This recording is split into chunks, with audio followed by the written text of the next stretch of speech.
ओम का यह चिन्ह अद्भुत है।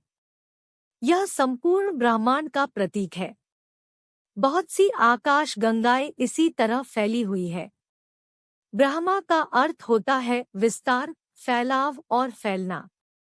ओंकार ध्वनि के 100 से भी अधिक अर्थ दिए गए हैं। यह अनादि और अनंत तथा निर्वाण की अवस्था का प्रतीक है। आइंस्टाइन भी यही कह कर गए हैं कि ब्रह्मांड फैल रहा है। आइंस्टाइन से पूर्व भगवान महावीर ने कहा था। महावीर से पूर्व वेदों में इसका उल्लेख मिलता है। महावीर ने वेदों को पढ़कर नहीं कहा, उन्होंने तो ध्यान की अतल गहराइयों में उतर कर देखा तब कहा। को ओम कहा जाता है। उसमें भी बोलते वक्तों पर ज्यादा जोर होता है। इसे प्रणव मंत्र भी कहते हैं। यही है मंत्र, बाकी सभी है। इस मंत्र का प्रारंभ है, अंत नहीं। यह ब्रह्मांड की अनाहत ध्वनि है। अनाहत अर्थात किसी भी प्रकार की टकराहट या दो चीजों या हाथों के संयोग के उत्पन्न ध्वनि नहीं। इसे अनहद भी कहते हैं।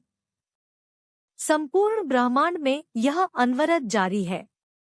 तपस्वी और ध्यानियों ने जब ध्यान की गहरी अवस्था में सुना कि कोई एक ऐसी ध्वनि है जो लगातार सुनाई देती रहती है, शरीर के भीतर भी और बाहर भी, हर कहीं वही ध्वनि निरंतर जारी है और उसे सुनते रहने से मन और आत्मा शांति महसूस करती है, तो उन्होंने उस ध्वनि को नाम दिया ओम। साधारण मनुष्य उस ध्वनि को सुन नहीं सकता, लेकिन जो भी ओम का उच्चारण करता रहता है उसके आसपास सकारात्मक ऊर्जा का विकास होने लगता है।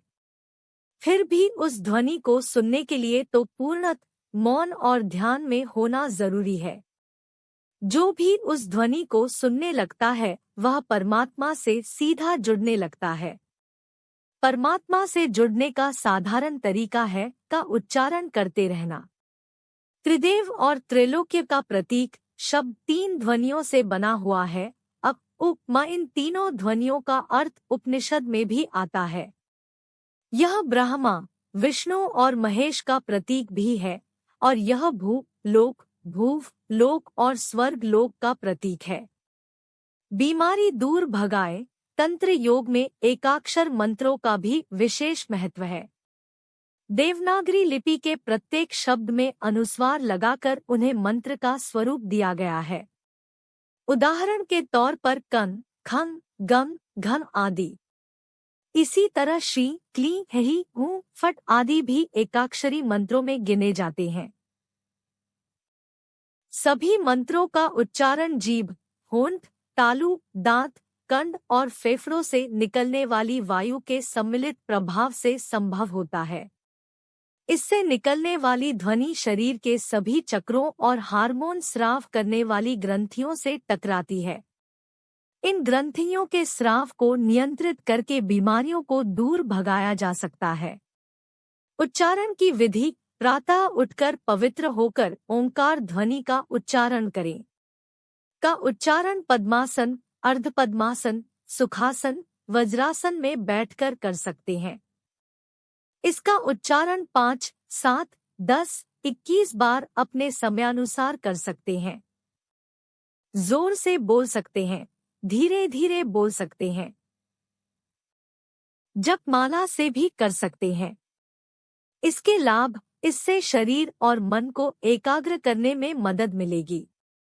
दिल की धड़कन और रक्त संचार व्यवस्थित होगा। इससे मानसिक बीमारियां दूर होती है। काम करने की शक्ति बढ़ जाती है।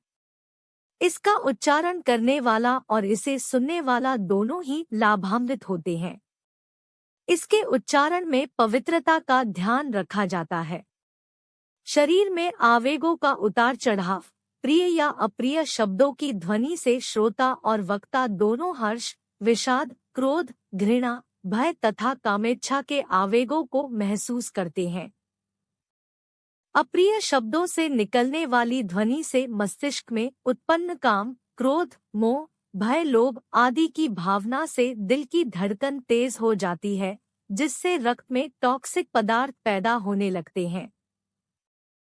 इसी तरह प्रिय और मंगलमय शब्दों की ध्वनि मस्तिष्क, हृदय और रक्त पर अमृत की तरह आह्लादकारी रसायन की वर्षा करती है।